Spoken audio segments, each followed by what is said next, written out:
Shalom sahabat Home Ministry dimanapun berada.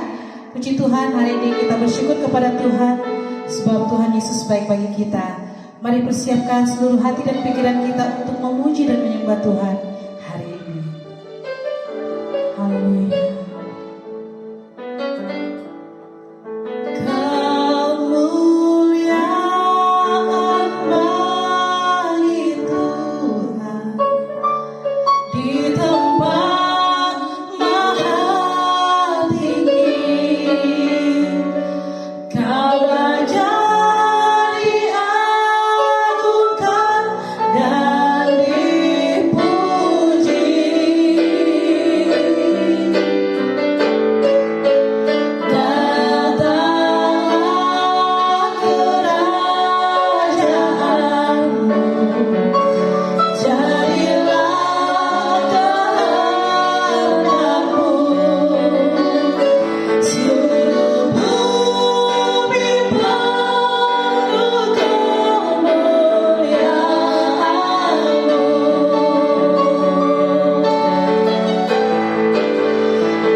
Benar Tuhan, seluruh bumi penuh dengan kemuliaan-Mu Tuhan.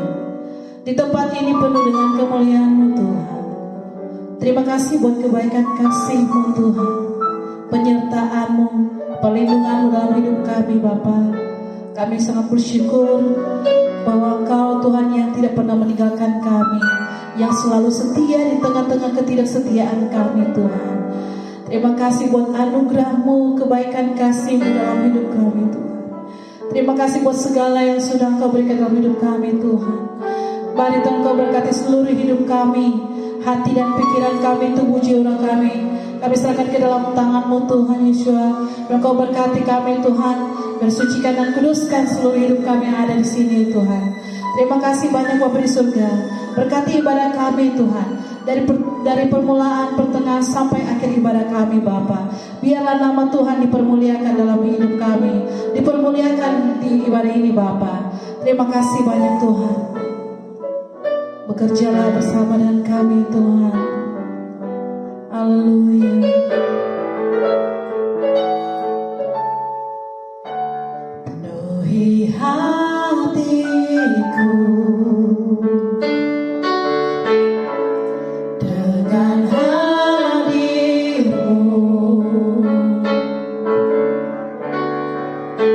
Ku rindu memandang wajah-Mu, oh Tuhan, di dalam kekudusan-Mu. Bawaku dekat dalam hati-Mu.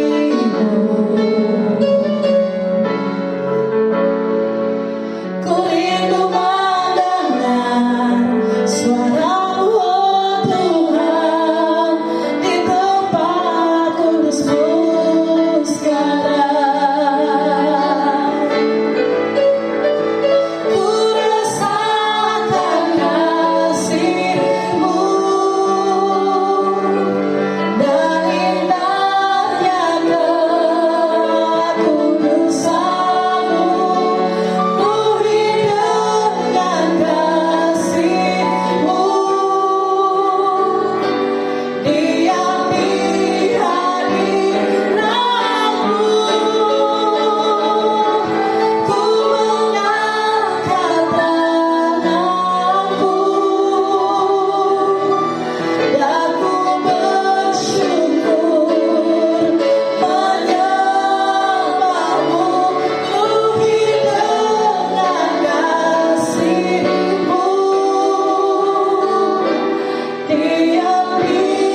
dengan hadirmu. Ku rindu memandang wajah-Mu, oh Tuhan, di dalam kekudusan-Mu. Bawaku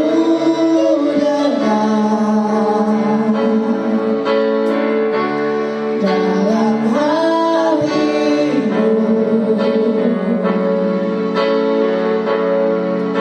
Ku rindu mendengar suara-Mu, oh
Raja di atas segala raja.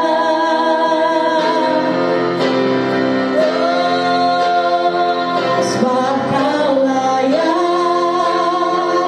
terima pujian. Sebab Kau layak terima pujian. Sebab Kau layak ku agungkan. Yesus Raja di atas segala. Kau layak terima pujian. Sebab Kau layak terima pujian. Sebab Kau layak ku agungkan. Yesus Raja di atas segala raja. Raja di atas segala raja. Raja di atas segala raja. Berikan kemuliaan bagi Tuhan. Haleluya. Terima kasih Tuhan. Kau layak terima pujian, pengagungan dan syukur. Haleluya. Amin. Haleluya. Haleluya. Puji Tuhan. Bapak Ibu Saudara, kita akan memuji dan menyembah Tuhan. Mari saya undang kita semua bangkit berdiri. Berikan senyum yang terbaik bagi kiri kanan Bapak Ibu. Haleluya. Berikan salam dan kita akan memuji Tuhan. Haleluya. Mari masuk gerbangnya dengan hati bersyukur. Yes.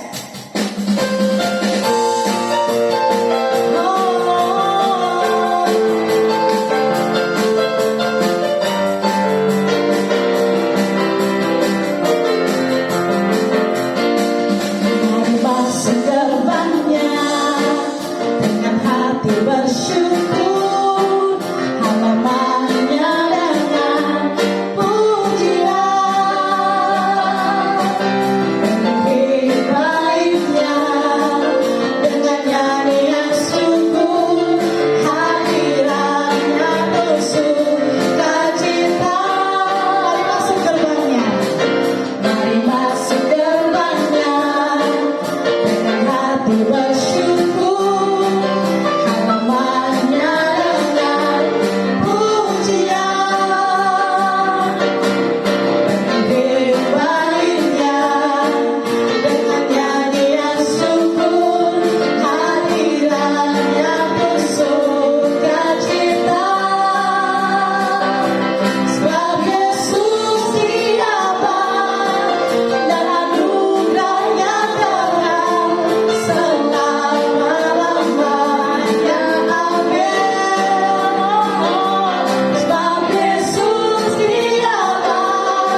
Jemaat Tuhan dipersilakan duduk kembali.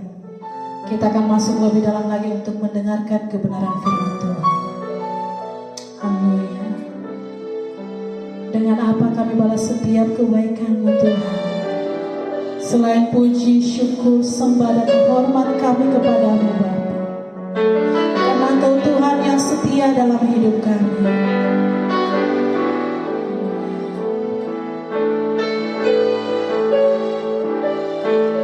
Kau Tuhan yang setia,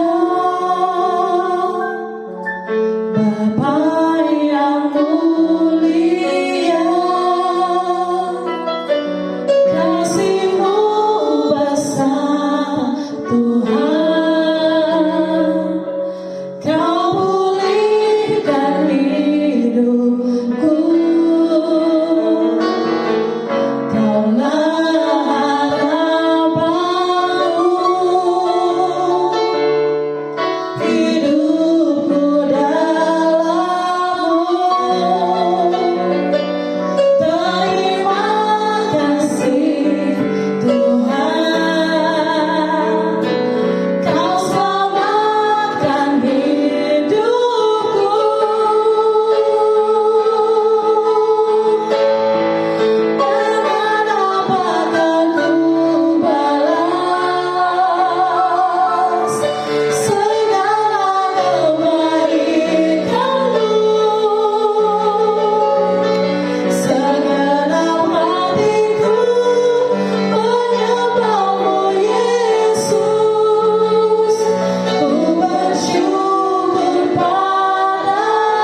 Jemaat Home Ministry dimanapun berada. Kita kembali lagi bertemu bersama-sama walaupun hanya melalui ibadah online. Tapi kita percaya bahwa tidak mengurangi sukacita kita. Kita percaya ada kekuatan daripada Tuhan di dalam diri kita masing-masing secara pribadi. Dan kita mau diubahkan oleh kebenaran firman Tuhan. Karena hanya firman Tuhan yang menjadi kekuatan kita. Hanya firman Tuhan yang menjadi pelita bagi kaki kita, terang bagi jalan kita. Oleh sebab itu, sebelum saya men-sharingkan kebenaran firman Tuhan hari ini, kita mau satukan hati kita mau berdoa bersama-sama. Mari kita berdoa. Bapa di sorga, kami mengucap syukur untuk hari ini yang Kau berikan buat kami, di mana kami boleh memasuki minggu yang pertama di bulan yang kedua tahun 2023 ini. Kami boleh lewati hari-hari kami, minggu-minggu kami, bulan-bulan kami bersama dengan Engkau. Kami melihat kebaikan-Mu, kami melihat kasih setia-Mu, kami melihat kesabaran-Mu di dalam kehidupan kami ya Tuhan. Walaupun banyak masalah yang sedang kami hadapi, namun satu hal yang kami percaya bahwa Tuhan tidak pernah meninggalkan kami. Karena kami memiliki Bapa yang baik, Tuhan yang setia, Tuhan yang selalu ada bersama dengan kami, menjaga dan memelihara kehidupan kami. Pada saat ini Tuhan Yesus, kami perlu firman-Mu. Kami butuh kekuatan daripada firman-Mu. Kami perlu diubahkan oleh kebenaran firman-Mu ya Tuhan. Mari Bapa cabut apa yang tidak ditanam oleh Bapa di sorga di dalam pikiran kami. Biar itu dibersihkan oleh kuat kuasa firman-Mu ya Tuhan. Dan semua yang lain yang mencoba mengganggu konsentrasi kami untuk mendengarkan firman-Mu, kami tolak, patahkan, hancurkan dalam nama Tuhan Yesus Kristus. Kami percaya Engkau mengurapi setiap kami. Penuhi kami lebih lagi dengan Roh-Mu yang kudus, supaya kami boleh mengerti apa yang menjadi kehendak dan rencana-Mu di dalam kehidupan kami secara pribadi maupun keluarga. Dan hamba-Mu ya Tuhan, berkati, berikan kata-kata yang sederhana untuk hamba menyampaikan kebenaran firman-Mu, supaya kami semua yang mendengarkan boleh mengerti, sehingga kami semua boleh diubahkan oleh kebenaran firman-Mu, oleh pimpinan kuat kuasa Roh Kudus-Mu ya Bapa. Kami siap untuk mendengarkan firman-Mu hanya di dalam nama Tuhan Yesus Kristus. Haleluya. Amin. Puji nama Tuhan Bapak Ibu Saudara. Kita bersyukur bersama-sama kalau tanpa terasa kita sudah memasuki bulan yang baru. Di bulan Februari ini, di minggu yang pertama, kita tetap melihat kasih setia Tuhan. Kita tetap melihat kebaikan-kebaikan Tuhan yang Tuhan nyatakan dalam kehidupan kita. Karena apapun keadaan kita, saya mau katakan buat saudara bahwa kita punya Tuhan yang tetap baik. Kebaikannya, kasih setianya tidak pernah berubah. Dahulu, sekarang, sampai selama-lamanya. Namun satu hal yang perlu saudara sadari. Ketika saudara dan saya memutuskan untuk mengikuti Yesus.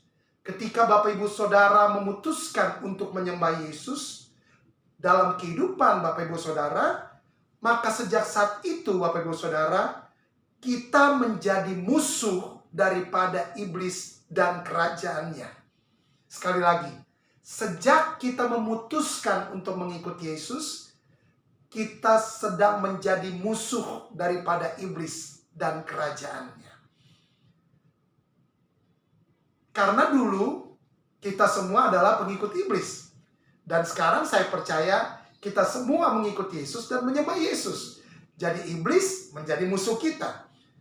Iblis, kerajaan kegelapan, selalu mencari waktu yang tepat untuk menyerang kehidupan saudara dan saya. Untuk menyerang keluarga saudara dan saya. Itu yang perlu Bapak Ibu Saudara ketahui. Karena itu Bapak Ibu Saudara, kalau kekristenan kita cuma jadi sesuatu yang kita kurung di dalam gereja dan kebaktian saja, itu sebenarnya adalah hal yang paling mudah untuk kerajaan kegelapan menyerang kita. Jadi begini Bapak Ibu Saudara, kekristenan seharusnya adalah bagaimana kita menghadirkan kerajaan Tuhan 168 jam per minggu di dalam pribadi kita, di dalam keluarga kita.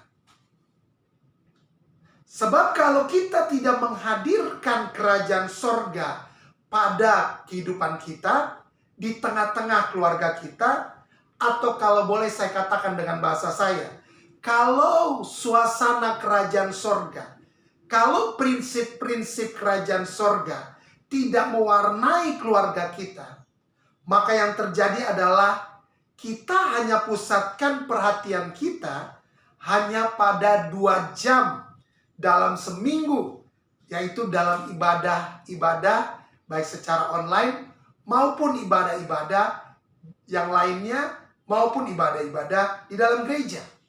Sementara 166 jam yang lain dalam 1 minggu, kita terbengkalaikan hanya untuk perkara yang sia-sia. Padahal seharusnya tempat terbaik untuk kerajaan sorga, kerajaan Tuhan dinyatakan adalah dalam keluarga terlebih dahulu.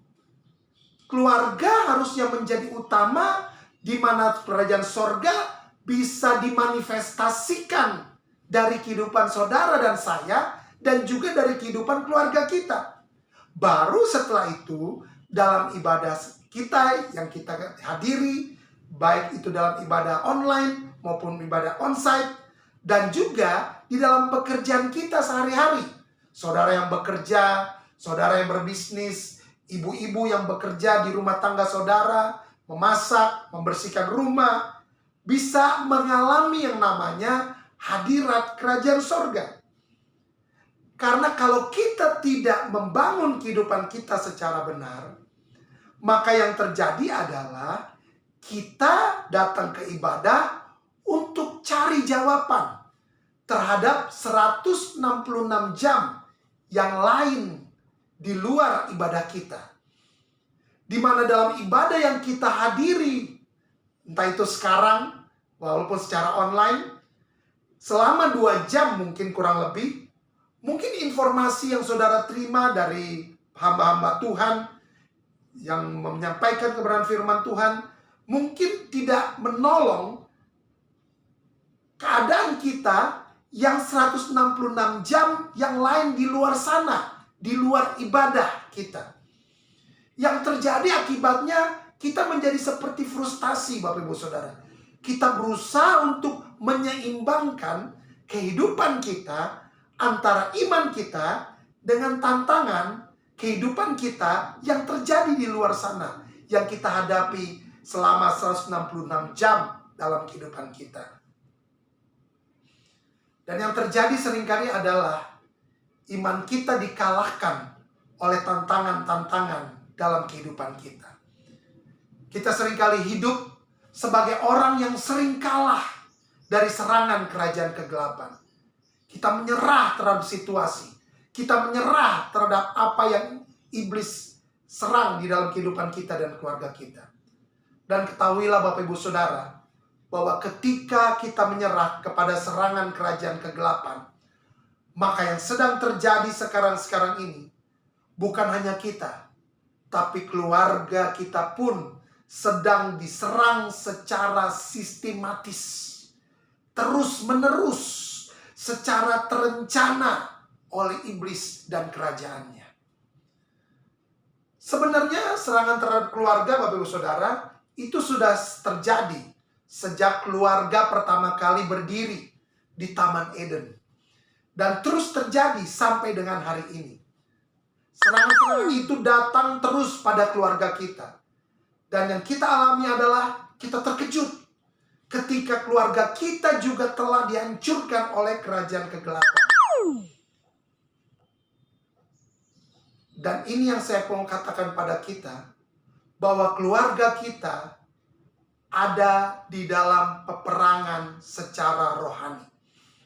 Dan saya mau katakan ini buat Bapak Ibu Saudara, entah Bapak Ibu Saudara setuju atau tidak, saudara mau bilang ya atau mau bilang tidak, bahwa ini yang saya mau katakan. Yesus Kristus seharusnya menjadi penguasa dalam kehidupan keluarga kita masing-masing. Sebab kalau Yesus tidak menguasai keluarga saudara dan saya sebagai raja, maka cenderung keluarga saudara dan saya akan diporak-porandakan dari dalam, Bapak Ibu Saudara. Itulah sebabnya kita perlu memikirkan beberapa hal. Untuk itu hari ini Kita akan melihat beberapa hal ini. Mari kita buka bersama-sama firman Tuhan, bagian dari firman Tuhan. Kita akan perhatikan baik-baik ayat-ayat yang akan kita baca. Sebab ayat-ayat yang kita akan baca ini akan menolong saudara mengerti dan melakukan dalam kehidupan saudara apa yang harus kita kerjakan dan kita lakukan. Kita baca terlebih dahulu di dalam Nehemia 4 ayat 1 sampai 4 dan ayatnya yang ke-14. Saya akan bacakan buat Bapak Ibu Saudara Nehemia 4 ayat 1 sampai 4 dan ayat yang ke-14. Nehemia 4 ayat yang ke-1 demikian firman Tuhan. Ketika Sanbalat mendengar bahwa kami sedang membangun kembali tembok, bangkitlah amarah Sanbalat, dan Sanbalat sangat sakit hati. Sanbalat mengolok-olokkan orang Yahudi dan berkata di hadapan saudara-saudaranya dan tentara Samaria, apa gerangan yang dilakukan orang-orang Yahudi yang lemah ini? Adakah mereka memperkokoh sesuatu? Apakah mereka hendak membawa persembahan? Apakah mereka akan selesai dalam sehari? Apakah mereka akan menghidupkan kembali batu-batu dari timbunan puing yang sudah terbakar habis seperti ini? Ayat yang ketiga. Lalu berkatalah Tobia orang Amon itu yang ada di dekatnya, sekalipun mereka membangun kembali, kalau seekor anjing hutan meloncat dan menyentuhnya, robohlah tembok batu mereka. Ayat yang keempat. Ya Tuhan kami, dengarlah bagaimana kami dihina. Balikanlah cercaan mereka, menimpa kepala mereka sendiri, dan serahkanlah mereka menjadi jarahan di tanah tempat tawanan. Ayat 14. Kuamati semuanya. Lompat ayat 14. Kuamati semuanya, lalu bangun berdiri dan berkata kepada para pemuka dan para penguasa dan kepada orang-orang yang lain, jangan kamu takut terhadap mereka. Ingatlah kepada Tuhan yang Maha Besar dan dahsyat, dan berperanglah untuk saudara-saudaramu, untuk anak-anak lelaki dan anak-anak perempuanmu, untuk istrimu dan rumahmu. Jadi begini ceritanya. Pada waktu itu, pada zaman pembuangan orang-orang Israel kembali, Sanbalat itu adalah salah satu musuh utama daripada orang Yahudi pada zaman Nehemia, di mana Sanbalat terus berusaha menghalang-halangi orang Yahudi untuk hidup aman di Yerusalem dan sekitarnya setelah orang-orang Yahudi kembali dari pembuangan ke Babel. Jadi orang-orang Yahudi pada waktu itu sebelumnya dibuang ke Babel, mereka kembali ke Yerusalem untuk membangun tembok-tembok, untuk membangun Yerusalem yang sudah runtuh pada waktu itu. Dan Sanbalat mencoba untuk menghalang-halangi orang Yahudi tersebut. Ketika Sanbalat dan sekutunya Tobia orang Amon mendengar Nehemia diutus oleh Raja Artasasta ke Yerusalem untuk membantu pembangunan kota itu, mereka itu sangat kesal, Bapak Ibu Saudara. Karena ada orang yang datang mengusahakan kesejahteraan orang Israel pada waktu itu. Nah, sekali lagi saya akan bacakan ayat 14. Ayat 14 dibilang begini, kuamati semuanya, lalu bangun berdiri dan berkata kepada para pemuka dan para penguasa dan kepada orang-orang yang lain. Ini kalimatnya.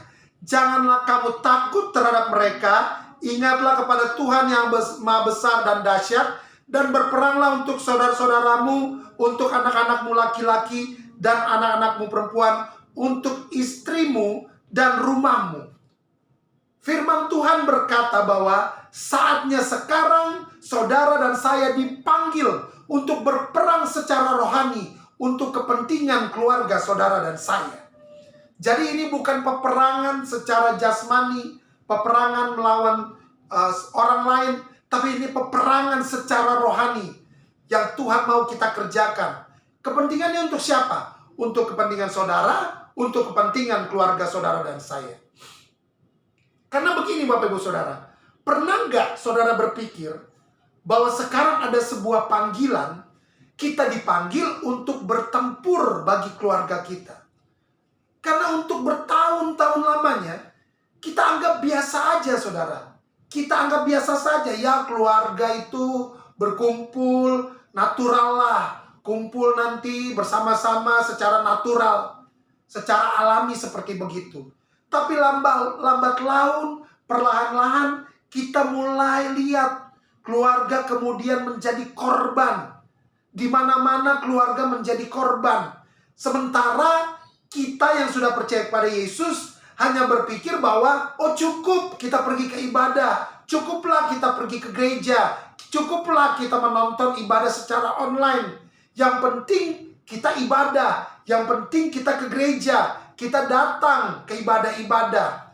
Tanpa kita sadari bahwa keluarga adalah hal yang paling penting yang juga harus saudara dan saya bangun bersama-sama. Bersama-sama dengan Yesus yang menjadi raja atas keluarga kita. Yesus yang menjadi raja menguasai kehidupan kita dan keluarga kita. Karena ini yang saya mau katakan Bapak Ibu Saudara.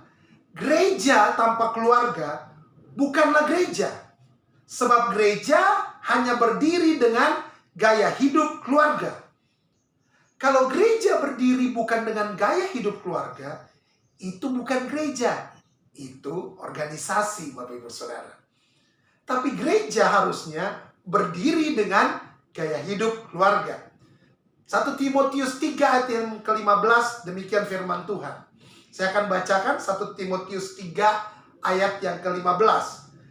Jadi jika aku terlambat, sudahlah engkau tahu bagaimana orang harus hidup sebagai keluarga Tuhan, yaitu jemaat dari Tuhan yang hidup, tiang penopang dan dasar kebenaran. Nah, ayat yang barusan saya baca buat Bapak Ibu Saudara, ini mau memberitahukan pada kita bahwa jemaat Tuhan, dasarnya seharusnya adalah begini. Orang tahu bagaimana hidup sebagai keluarga Tuhan. Itu dasar daripada ayat yang kita baca barusan. Kalau orang tidak hidup sebagai keluarga Tuhan dalam sebuah jemaat, maka itu bukan jemaat Bapak Ibu Saudara. Karena jemaat, sekali lagi, harus dibangun atas dasar filosofi keluarga. Karena lembaga pertama yang didirikan oleh Tuhan di dunia ini bukan gereja Bapak Ibu Saudara. Lembaga pertama yang Tuhan didirikan di bumi ini adalah keluarga Bapak Ibu Saudara.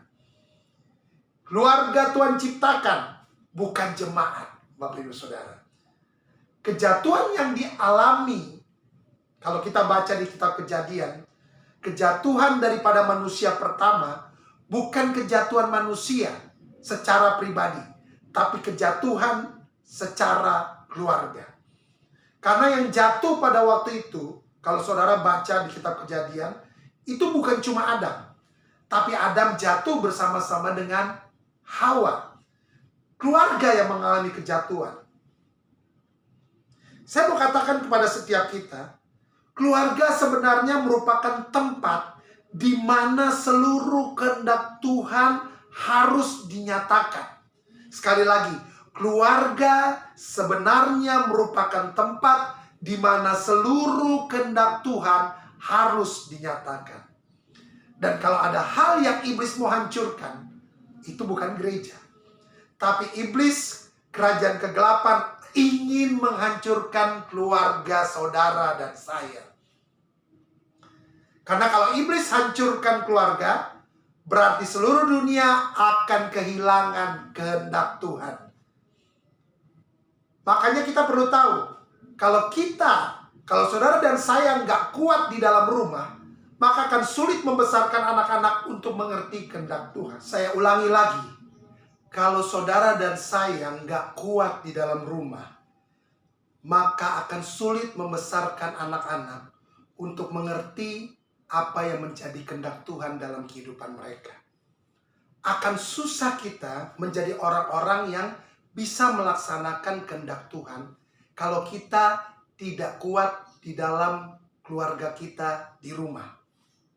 Saya perhatikan, saya banyak mengkonseling keluarga-keluarga, saya perhatikan tingkah laku dari anak-anak, bahkan anak-anak pendeta Bapak Ibu Saudara, sekalipun keluarga hamba Tuhan, kalau kita tidak mempersiapkan diri, maka yang terjadi adalah anak-anak tidak mencintai kehendak Tuhan, tidak mencintai ketaatan, tidak suka melakukan firman Tuhan. Tapi yang seringkali kita mau cuma berkatnya aja, berkat daripada Tuhan. Kita ukur keluarga yang bahagia dengan berapa banyak uang yang kita miliki. Berapa banyak harta yang kita bisa berikan buat keluarga kita. Kita ukur dengan hal itu. Sehingga kita lebih enak dengar pendeta yang ngajar berkat daripada ngajar untuk taat. Karena orang lebih suka kejar berkat daripada kejar ketaatan. Maka saya mau beritahu begini kepada Bapak Ibu Saudara. Kita harus membangun sebuah keluarga yang kuat.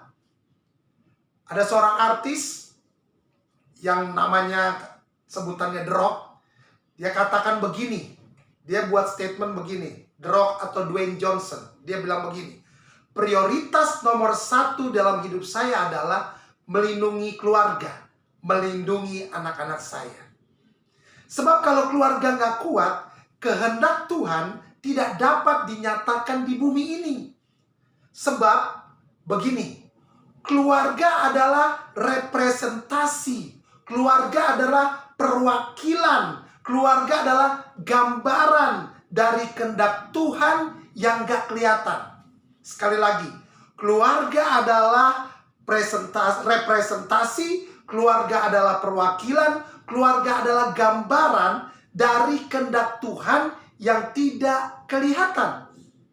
Keluarga adalah tempat di mana orang di luar sana melihat kekekalan. Artinya begini, orang lihat sorga di keluarga, tapi orang lihat neraka juga di dalam keluarga. Jadi silakan saudara memilih kekekalan yang negatif atau kekekalan yang positif. Karena kekekalan ternyata dinyatakan lewat keluarga. Sorga dinyatakan lewat keluarga, neraka juga bisa dinyatakan lewat keluarga saudara dan saya. Nah sekarang saya akan masuk di dalam khotbah. Kenapa keluarga diserang oleh kerajaan kegelapan?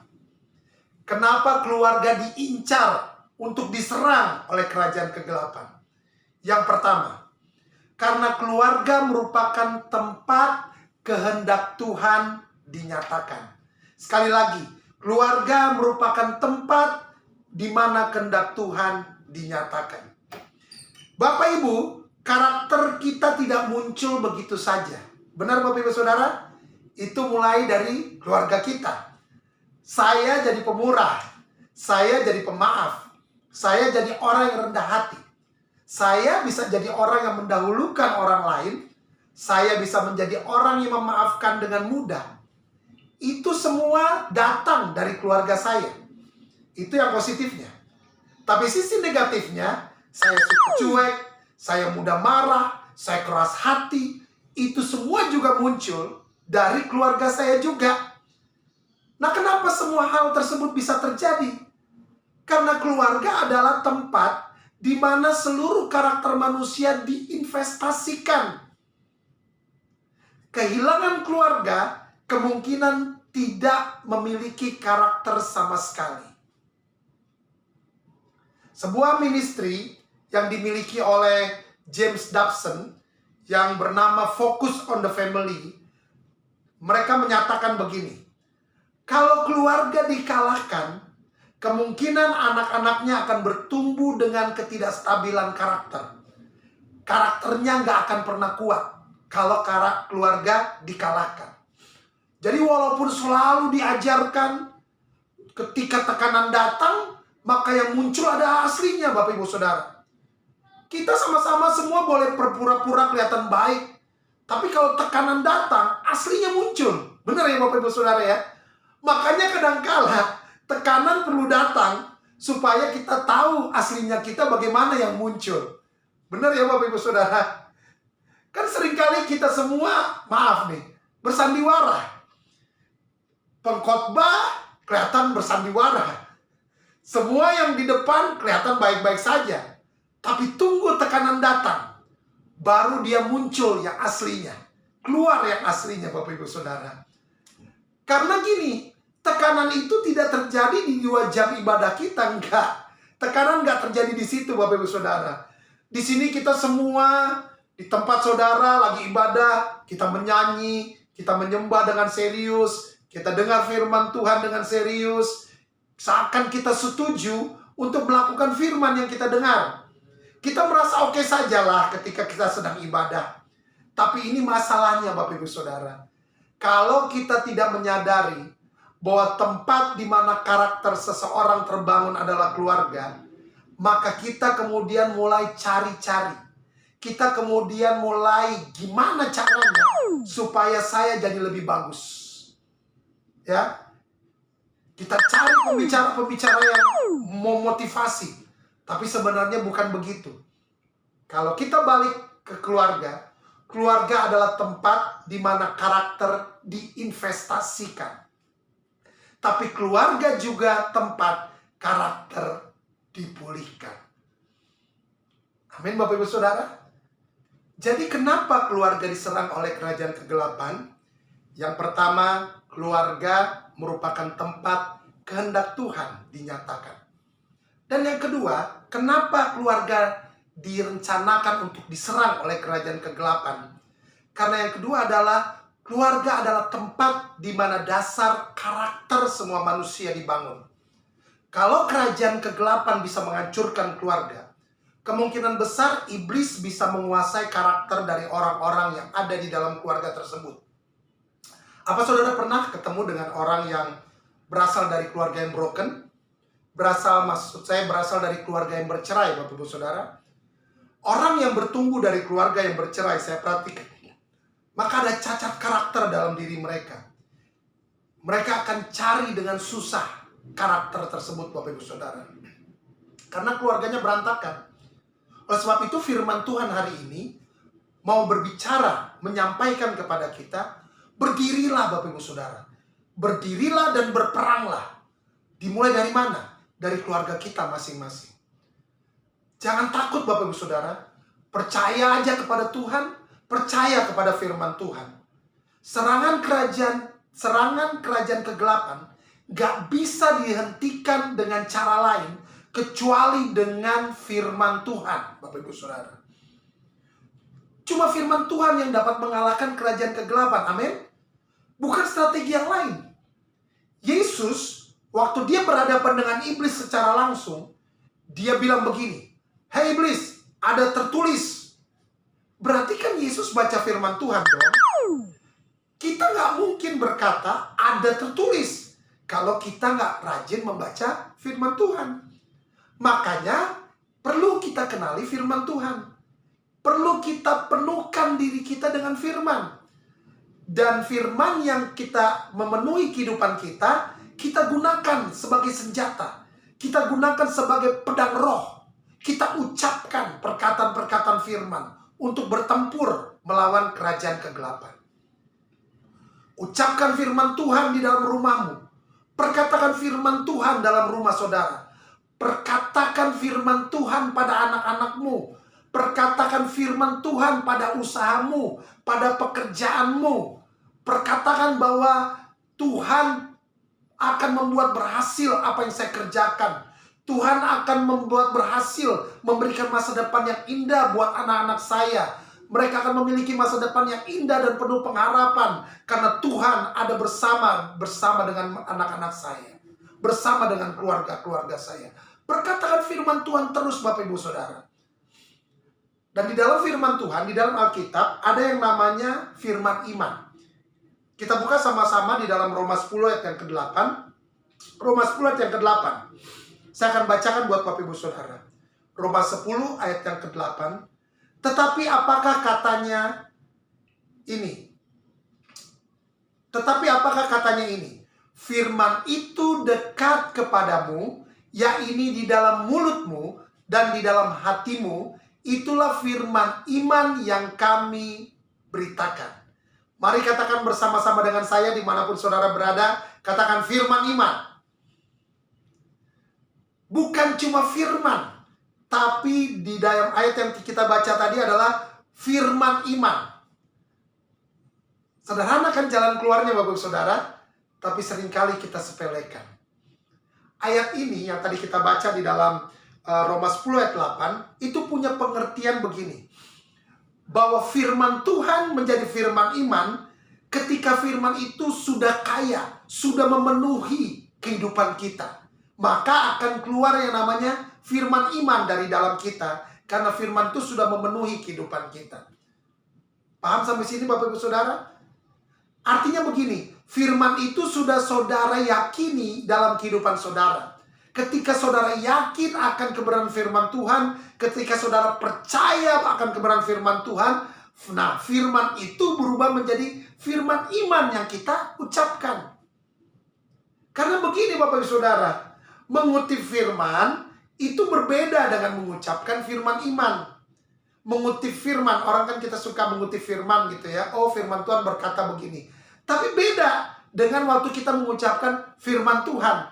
Ketika seringkali pikiran kita diserang oleh iblis. Karena saya mau kasih tahu bahwa yang seringkali diserang oleh iblis adalah pikiran kita. Waktu pikiran kita diserang oleh iblis, lawannya adalah kita ucapkan firman Tuhan. Maka pikiran yang diserang oleh iblis itu dengan hal-hal yang negatif, hal-hal yang tidak sesuai dengan firman Tuhan, itu akan pergi dengan sendirinya waktu kita memperkatakan firman Tuhan. Waktu kita mengucapkan firman iman, itu berarti firman itu sudah datang dalam hati kita, sudah menguasai kehidupan kita. Itu maksudnya firman iman. Ketika firman itu sudah menguasai kehidupan kita, firman itu keluar. Dia keluar dari mulut kita. Sebab itu adalah sebuah proses perenungan yang kuat di dalam diri kita. Kemudian baru kita dapat mengucapkannya Bapak Ibu Saudara. Ingat baik-baik, kekristenan tidak mengajarkan mantra. Sekali lagi, kekristenan tidak mengajarkan mantra. Kekristenan mengajarkan kekuatan firman Tuhan yang berkuasa untuk membuat yang tidak ada menjadi ada. Karena firman itu mencipta Bapak Ibu Saudara. Jadi ucapkan hal tersebut. Ucapkan firman Tuhan. Kita perlu ada pekerjaan rumah sekarang. Yaitu kita harus baca firman Tuhan. Kita harus renungkan firman Tuhan. Bapak Ibu Saudara, jangan cuma datang dengar khotbah, tapi datang juga, tapi di rumah Bapak Ibu Saudara baca juga firman Tuhan. Karena khotbah itu cuma pemicu, khotbah itu cuma trigger. Khotbah hanya membuka pengertian saudara dan saya. Tapi lebih daripada itu yang saudara dan saya harus lakukan adalah firman Tuhan harus saudara baca setiap hari secara pribadi. Ada seorang yang bernama Andreas Harefa. Dalam bukunya yang berjudul Manusia Pembelajar, dia menulis begini. Kalau saya bertanya kepada saudara, mau tahu rasanya apel? Maka caranya adalah saudara harus makan sendiri apelnya. Ya kan? Saya ngomong nih sama Bapak Ibu Saudara. Pak, Bu, mau apel gak? Mau tahu gak rasanya apel yang saya lagi makan? Saya nggak bisa cuma kasih tahu saya makan apelnya. Kemudian saya kasih tahu, ini rasanya manis Bu. Agak asam-asam sedikit. Nggak bisa, saya cuma kasih tahu begitu kan. Tapi ketika saya mau kasih tahu bagaimana rasanya apel sama Bapak Ibu Saudara, Bapak Ibu Saudara harus makan sendiri apelnya. Sehingga Bapak Ibu Saudara bisa ceritakan bagaimana rasanya apel kepada orang lain. Kira-kira begitu. Saudara harus rasakan sendiri apelnya Bapak Ibu Saudara. Nah begini, ada banyak orang datang di gereja, mereka nggak pernah merenungkan firman Tuhan. Mereka cuma mau makan dari hasil perenungan pendeta. Tapi saya percaya bukan Bapak Ibu Saudara. Ini yang di tempat lain. Ini yang di ibadah lain. Bapak Ibu Saudara enggak. Amin Bapak Ibu Saudara. Oleh sebab itu renungkan firman Tuhan supaya kita boleh mengerti apa yang menjadi kebenaran firman Tuhan. Jadi bukan cuma pendeta yang merenung saudara. Pendeta merenung, jemaat melongo. Jemaat menerawang, pikirannya menerawang. Lagi dengar khotbah, pikirannya gimana ya? Mau makan apa ya besok? Apa yang saya harus kerjakan? Pikirannya menerawang tuh seperti itu Bapak Ibu Saudara. Makanya yang paling penting adalah jemaat diminta untuk merenungkan juga kebenaran firman Tuhan. Sebab disitulah kekuatan untuk kita bisa melawan kerajaan kegelapan.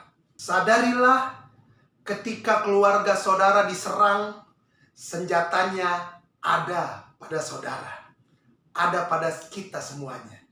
Jangan kita biarkan senjata itu terbengkalai di pinggir-pinggir jalan atau terbengkalai di rumah kita. Ambil kembali senjata itu, yaitu kebenaran firman Tuhan. Hidupkan kembali di dalam saudara. Jadikan pergerakan cinta firman Tuhan terjadi di dalam kehidupan keluarga saudara dan saya. Saudara, bagi orang Yahudi, perenungan firman itu adalah doa. Ketika saudara dan saya berdoa, bukan cuma minta-minta terus, begitu kan? Melainkan kita bercakap-cakap dengan Tuhan. Kita ngomong-ngomong dengan Tuhan.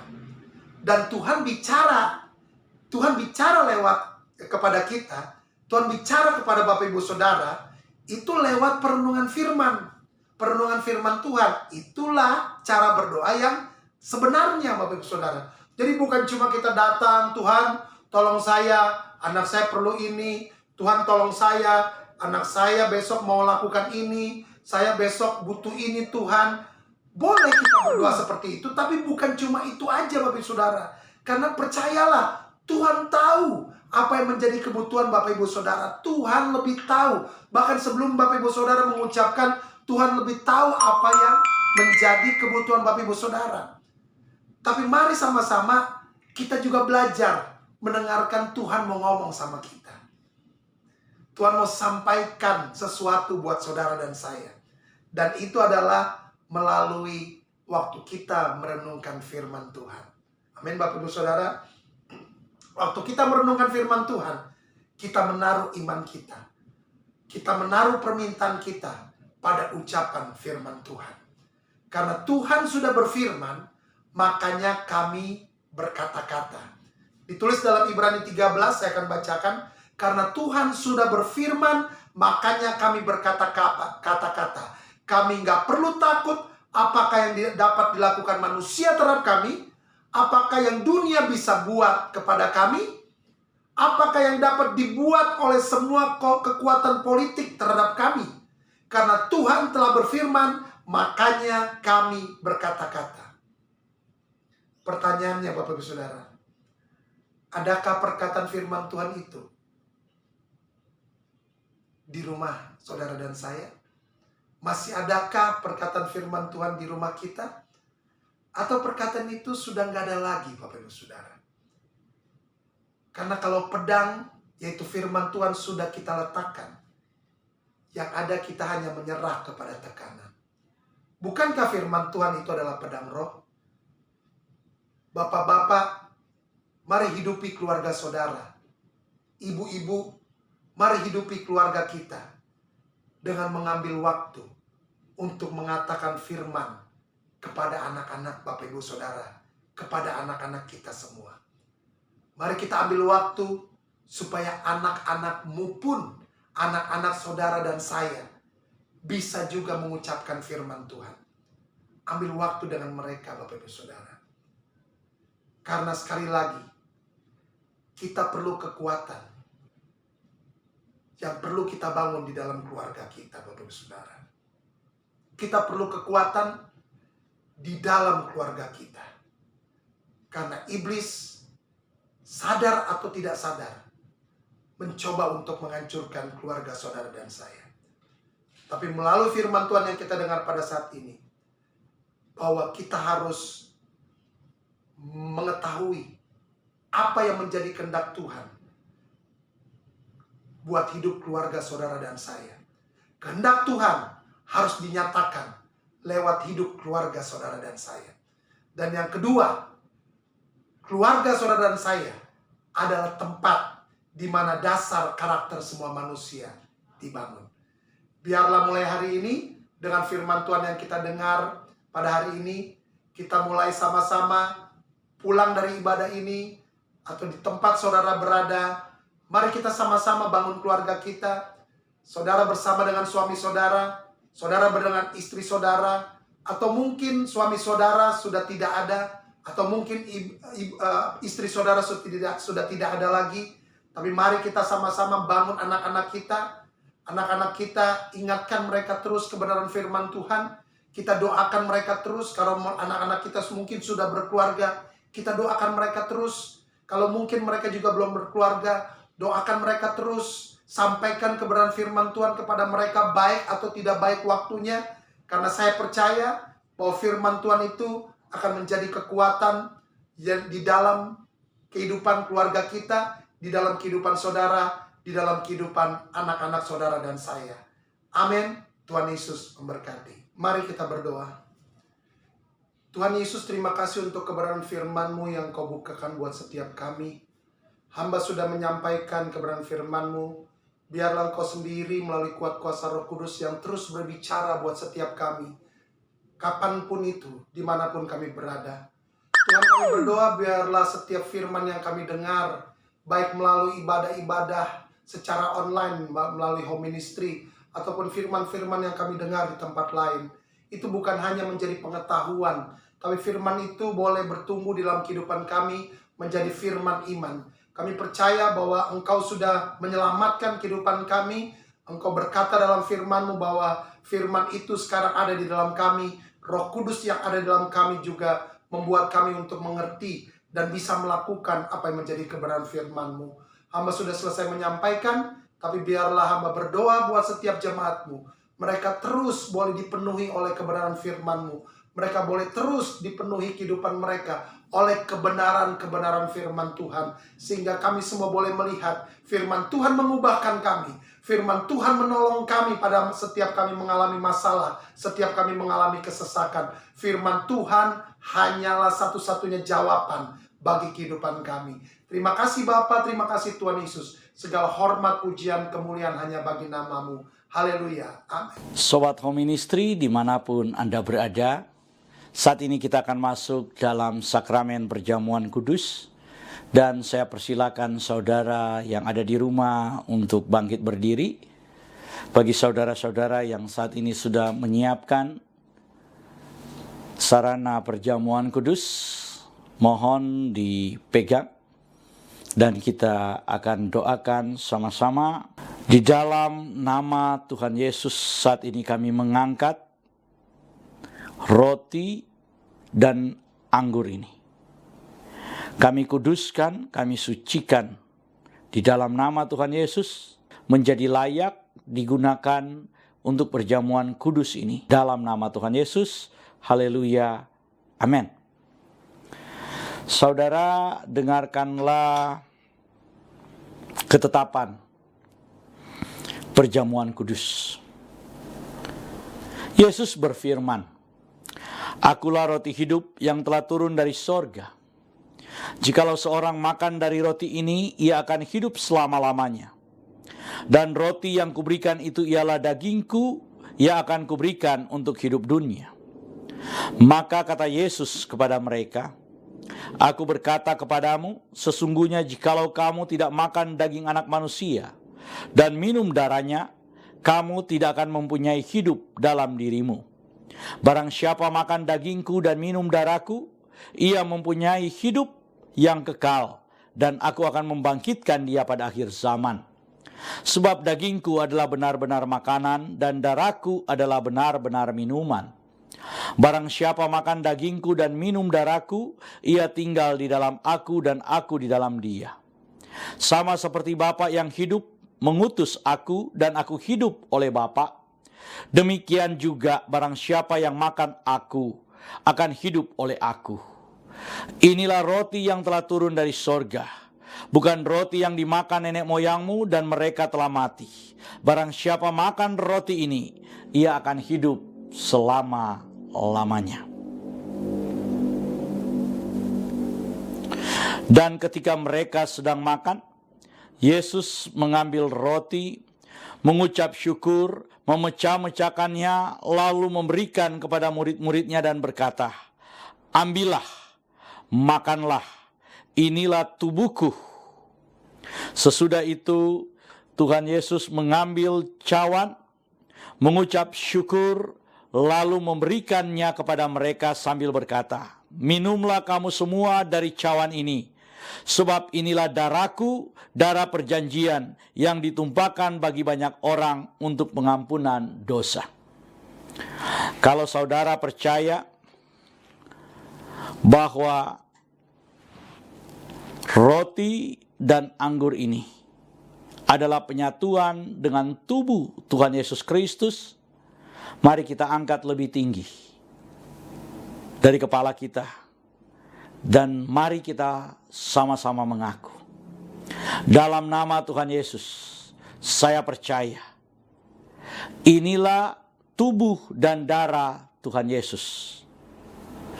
Kalau saya makan tubuh Tuhan Yesus Kristus dan minum darah Tuhan Yesus, maka saya percaya semua dosa-dosa saya telah diampuni oleh Tuhan. Saya percaya kalau saya makan tubuh Tuhan Yesus dan minum darah Tuhan Yesus, maka semua kutuk telah dipatahkan. Saya percaya kalau saya makan tubuh dan minum darah Tuhan Yesus, maka semua sakit penyakit saya telah disembuhkan.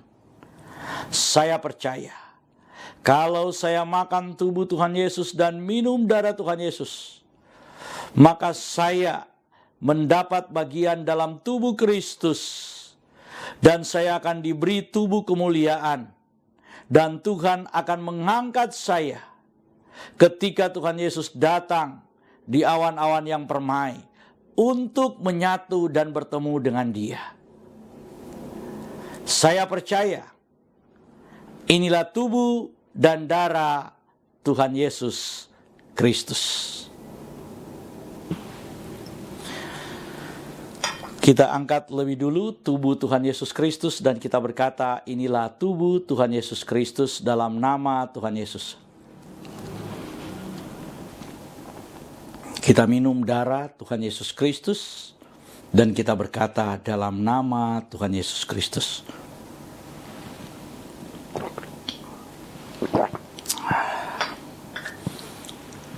Mari kita mengucap syukur bersama-sama.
Jemaat Tuhan, kita sudah ada di penghujung ibadah kita hari ini.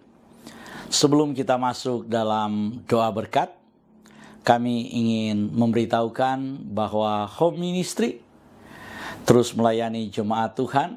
Dan saat ini kami sudah mengadakan ibadah minggu yang diadakan setiap minggu pertama, minggu ketiga, dan minggu kelima. Dan Sobat Home Ministry, atas nama Gembala Sidang Home Ministry, yaitu Pastor Doni Toisuta, kami mengucapkan terima kasih atas semua partisipasi saudara-saudara, atas semua kehadiran saudara dalam mengikuti ibadah pada hari ini. Kita akan mengakhiri ibadah kita.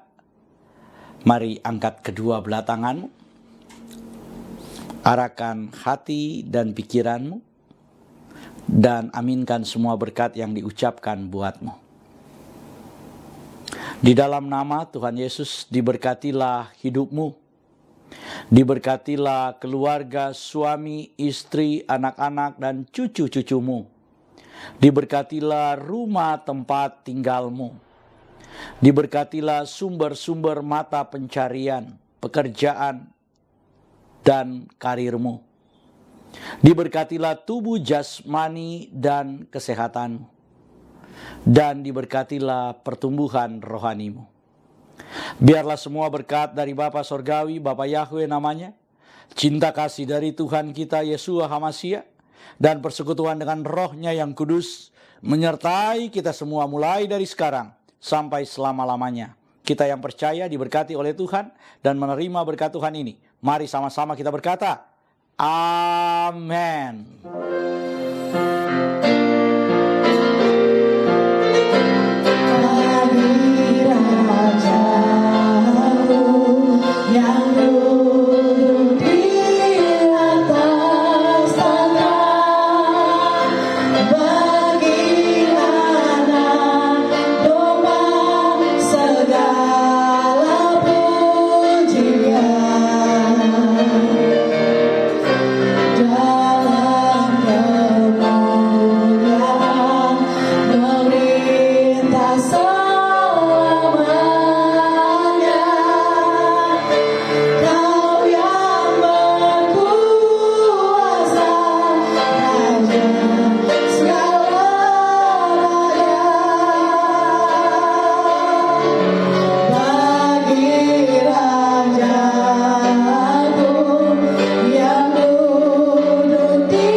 Selamat hari Minggu dan Tuhan Yesus memberkati kita semua. Shalom.